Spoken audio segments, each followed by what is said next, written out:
नमस्कार, मी सुवर्णा जोशी. बुलेटिनमध्ये आपल्या सगळ्यांचं स्वागत. ऑगस्टा वेस्टलँड घोटाळ्यातील आरोपी ख्रिस्टियन मिशेल खोटं बोलत असल्याचा आरोप काँग्रेसनं केलाय. काँग्रेस प्रवक्ते रणदीप सुरजेवाला यांनी पत्रकार परिषद घेऊन सोनिया गांधी यांच्यावर लावण्यात आलेले सगळे आरोप फेटाळून लावलेले आहेत. और अब इस साजिश और सांठगांठ को छिपाने के लिए चोर दरवाजे से झूठ का जाल बुना जा रहा है. इसे कहते हैं कि उल्टा चोर कोतवाल को डांटे. समय आ गया है कि देश पूरी सच्चाई जाने. और तथ्य ये है, कांग्रेस सरकार द्वारा अगस्टा वेस्टलैंड पर की गई निर्णायक कार्यवाही. आणि आता आपण महाराष्ट्रभरातल्या थंडीच्या बातम्यांकडे वळणार आहोत. कारण आता आपल्याला माहिती आहे, यावर्षी महाराष्ट्र पुरता गारठून गेलेला आहे. विदर्भात पडलेली कडाक्याची थंडी नागरिकांच्या जीवावर सुद्धा बेतू लागली आहे. नागपुरामध्ये काल थंडीमुळे दोघांचा मृत्यू झाला आहे, तर 3 दिवसांमध्ये एकूण 5 जणांचा थंडीमुळे जीव गेलेला आहे. कडाक्याच्या थंडीमुळे सर्वसामान्यांचे हाल होत आहेत. तर आज नागपूरचा पारा 3.5 अंश सेल्सिअसवर गेलेला आहे. कडाक्याच्या थंडीमुळे सदर आणि कामठी या भागामध्ये रस्त्यावर झोपणाऱ्या दोघांचा मृत्यू झालाय.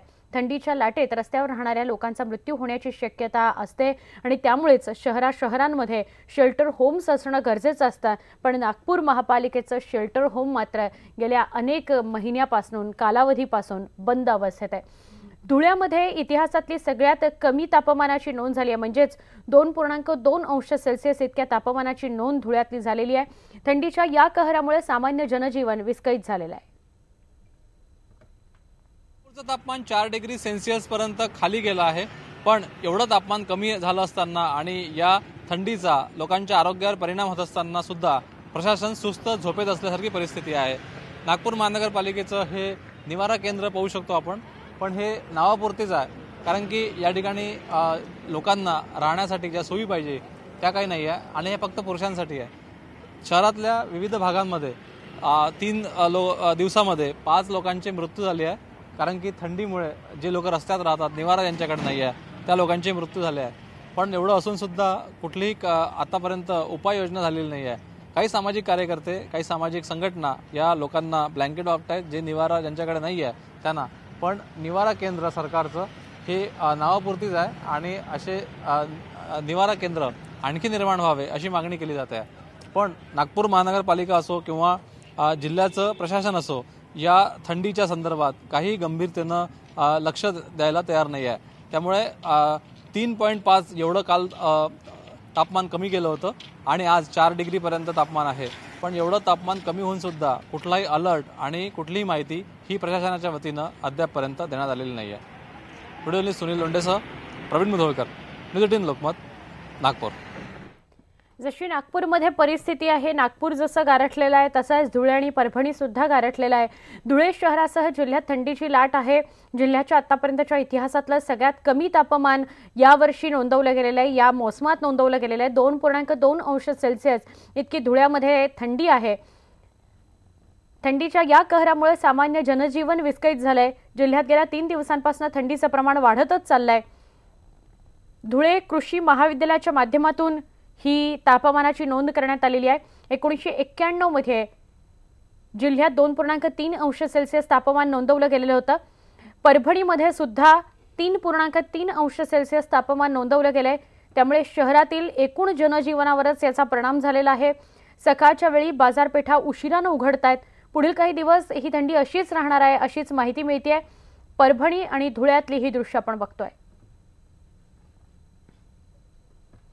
आता काही महत्त्वाच्या घडामोडींकडे वळूया. चेंबूरमधून बातमी आहे. चेंबूरमध्ये बाल आनंद या आश्रमातल्या 2 चिमुकल्यांचा गेल्या 3 दिवसांमध्ये मृत्यू झालाय.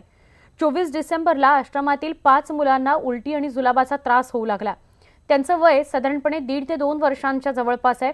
दरम्यान सगळ्यांनाच जवळच्या खासगी रुग्णालयात दाखल करण्यात आलं होतं. त्यांच्यावर उपचार सुद्धा सुरू होते. मात्र दोघांचा मृत्यू झाल्याची माहिती मिळते आहे.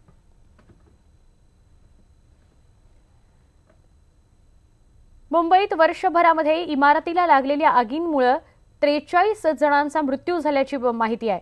विशेष म्हणजे 2017 साली हाच आकडा 25 इतका होता. म्हणजे 25 जणांना आगीत आपले प्राण गमावे लागले होते. मात्र 2018 मध्ये तो आकडा 43 वर गेलेला आहे.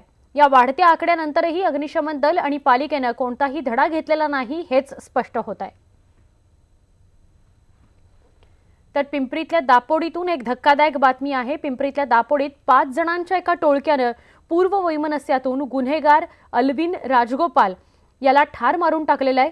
त्याच्यावर 30 ते 40 वार करण्यात आले आणि त्याची हत्या करण्यात आली आहे। या घटनेमध्ये इतर 2 जणही जखमी आहेत।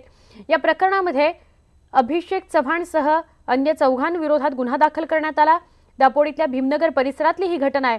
पोलिसांनी यातल्या 4 ताब्यात घेतलेलं आहे आणि त्यांच्याकडून अधिक चौकशी सुरू आहे। तर पुढची बातमी बीडमधून हृदय पिळवटून टाकणारी बातमी आहे। 7 मुलींच्या पाठीवर जन्माला येणाऱ्या मुलासह आईचा मृत्यू झालेला आहे। मुलगा हवा किंवा वंशाचा दिवा हवा ही मानसिकता काही जाता जात नाही। 10व्या बांधपणामध्ये क्षमा करा 8व्या बांधपणामध्ये अति रक्तस्राव झाला म्हणून मातेचा मृत्यू झालेला आहे। आधी 7 मुली होत्या तरीही मुलगा हवाच हा अट्टाहास आणि त्या अट्टाहासापायी पुन्हा एकदा ही महिला गरोदर राहिली। 8व्या बाळंतपणामध्ये अति रक्तस्राव झाला म्हणून तिचा आणि तिच्या बाळाचा मृत्यू झालेला आहे। 38 वर्षाची मीरा रामेश्वर एखंडे असं तिचं नाव सांगितलं जात आहे।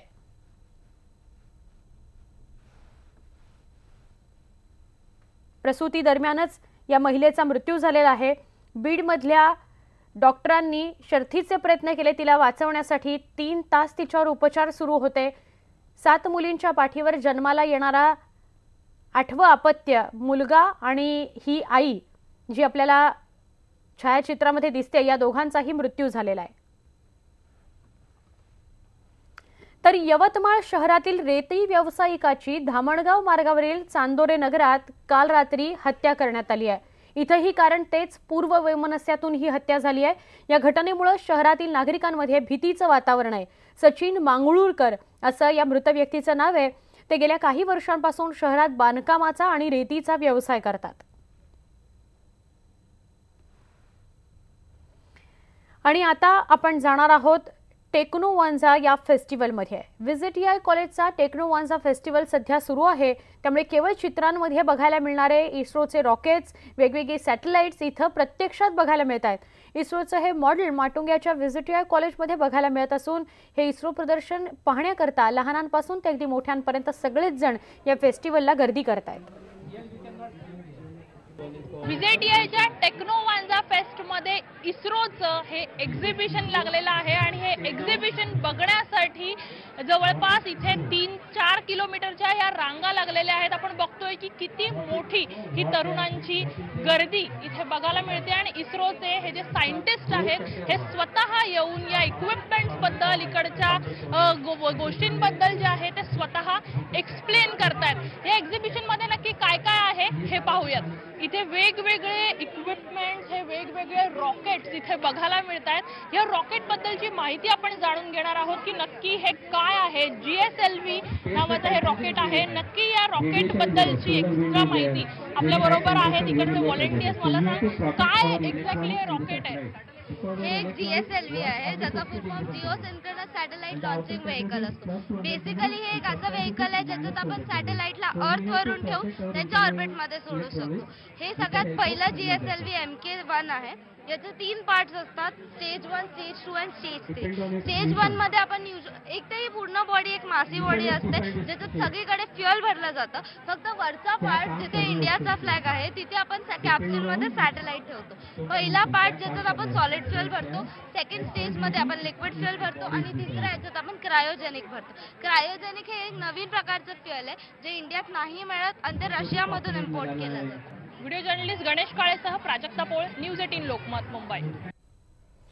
औरंगाबाद जवळच्या जायकवाडी धरणाच्या बॅकवॉटर भागामध्ये दरवर्षीप्रमाणे यावर्षी सुद्धा मोठ्या प्रमाणात देश विदेशातले पक्षी आलेले आहेत। या काळात प्रजननाकरता पक्षी मोठ्या प्रमाणात या भागात येत असतात। आज घडीला जायकवाडीच्या पक्षी अभयारण्यामध्ये जवळपास 150 पक्ष्यांच्या प्रजाती पाहायला मिळतात आणि याविषयीच आंतरराष्ट्रीय कीर्तीचे फोटोग्राफर बैजू पाटील यांच्याशी संवाद साधला आमचे प्रतिनिधी सिद्धार्थ गोदाम यांनी। मी जायकवाडीच्या बॅकवॉटरमध्ये आहे आणि या ठिकाणी अनेक देशातील पक्षी थंडी वाढल्यामुळे मोठ्या प्रमाणात या ठिकाणी जमलेले आहेत। तो लांब जो पांढरा पट्टा दिसतो तो फ्लेमिंगो आहे आणि अगदी त्याच्या थोडंसं खाली आपण आलं इथं दगडावर बसलेले हे जे आहेत काळे हे पानकावळे आहेत. एकंदरीत देश विदेशातील पक्षी या ठिकाणी येत असतात. त्यांचा आपला हंगाम असतो. वर्षानुवर्ष पिढ्यानपिढी हे पक्ष न चुकता या ठिकाणी येतात आणि आपल्या जे काही नैसर्गिक गोष्टी आहेत त्या करून जातात. या ठिकाणी माझं नशीब असं आहे की मला अचानक या ठिकाणी दिसले बैजू पाटलांचं नाव मला सांगण्याची गरज नाही, कारण आंतरराष्ट्रीय ख्यातीचे वाईल्ड फोटोग्राफर आहेत. मला सांगा काय फिलिंग असते, म्हणजे मी आलो फक्त मला पक्षी दिसत आहेत, पण त्यातली खरी मजा तुम्हाला येते? खरी म्हणजे आजचा जो हा सकाळ आहे माझ्या मते खूप चांगली सकाळ आहे आणि थंडी जास्त वाढल्यामुळे पक्षी आता सध्या जायकवाडी बर्ड सेंच्युरीमध्ये खूप प्रमाणात वाढलेले आहेत. ह्याच ठिकाणी नाही पण अजून भिगवण म्हणून जागा आहे पुण्याजवळ, तिथे पण भरपूर पक्षी आहेत आणि जायकवाडीमध्ये सध्या फ्लेमिंगोचं प्रमाण खूप जास्त आहे. आणि हा खरा जो आनंद आहे निसर्गात राहण्याचा, ही काहीतरी मजाच वेगळी आहे. जे म्हणजे तुम्हाला पैशामध्ये जो आनंद नाही मिळत तो निसर्गाच्या सानिध्यामध्ये राहून मिळतो. सिद्धार्थ गोदाम, न्यूज 18 लोकमत, पैठण. व्याघ्रप्रेमींकरता मात्र एक दुःखद बातमी आहे. भंडाऱ्यामध्ये पवनी तालुक्यात उमरेड पवनी करंडा या अभयारण्यामध्ये एक वाघ मृतावस्थेत आढळून आलेला आहे. हा नरवाघ असून सकाळी सफारी दरम्यान गाईड आणि पर्यटकांना हा वाघ मृतावस्थेत आढळला. या वाघाच्या मृत्यूचं कारण मात्र अद्याप समजू शकलेलं नाही. तर कोल्हापूर जिल्ह्यामध्ये धामणे गाव या परिसरात नागरिकांना 16 गव्यांचा कळप दिसला. या कळपात 2 पिलांचा सुद्धा समावेश आहे. पण शेती बहरत असताना गव्यांचा कळप शेतीचं नुकसान करतोय, त्यामुळे शेतकरी हवालदिल झालेला आहे. हा कळप धामणे गावाच्या हद्दीतून बेलेवाडी घाटाच्या दिशेने गेल्याचं दिसून आलंय. गेले काही दिवस गव्यांनी शेतकऱ्यांना इथं हैराण केलेलं आहे. तमिळनाडूच्या कोयंबतूर या शहरात निवासी भागात एक जंगली हत्तींचा कळप शिरला. 7 हत्तींच्या या कळपानं शहरात धुमाकूळ घातला, त्यामुळे नागरिकांमध्ये भीतीचं वातावरण होतं.